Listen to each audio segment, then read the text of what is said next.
Now, North Korea is rejecting the United States' latest offer of dialogue. It calls it a crafty ploy to deflect blame for the rising tensions on the Korean peninsula. A North Korean ambassador says the U.S. and South Korea are the true provocateurs.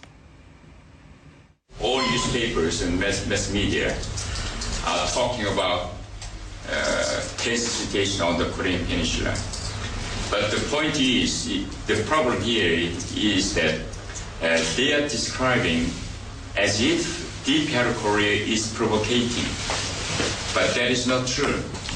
We are being provoked by the United States and South Korea, and we are only responding to that provocation and to their military threat.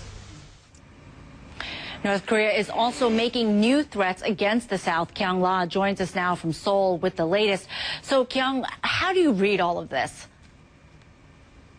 Well, the threat that we got overnight here in Seoul is very similar, and it echoes the sentiment that you just heard from the ambassador there, what North Korea is saying in this latest threat. And it is a tick up, a little more threatening than we'd heard in the last couple of days, Patricia.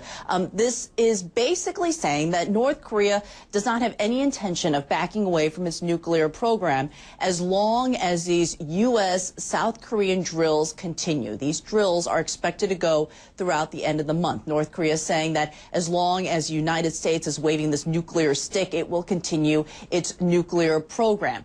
Well, the response from the United States is that in a briefing that CNN attended from a U.S. official, the U.S. official saying that these drills are strictly for defense and deterrence, that these are ordinary, typical drills that are done every year here in South Korea, and that basically implying that this is the excuse that North Korea is using to try to pursue this program that the world is condemning. So the United States says it will certainly not be backing down from these defense drills, and that it is hoping that North Korea wakes up, comes to its senses, and uses a diplomatic off-ramp that has been offered by Secretary Kerry.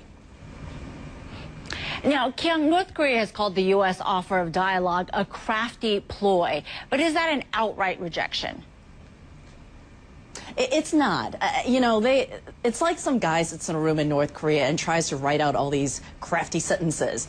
The crafty ploy, if you look at it, in North Korean rhetoric, is just something that they say that's slinging out an insult. If you look a little more deeply into the statement, what they are saying is we're not outright rejecting it.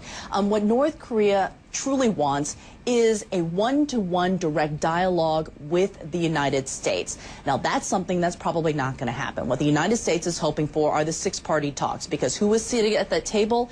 It is China. China wielding the largest stick here. China, the keys to the kingdom of peace in this region. And so the United States desperately wants those six-party talks to continue.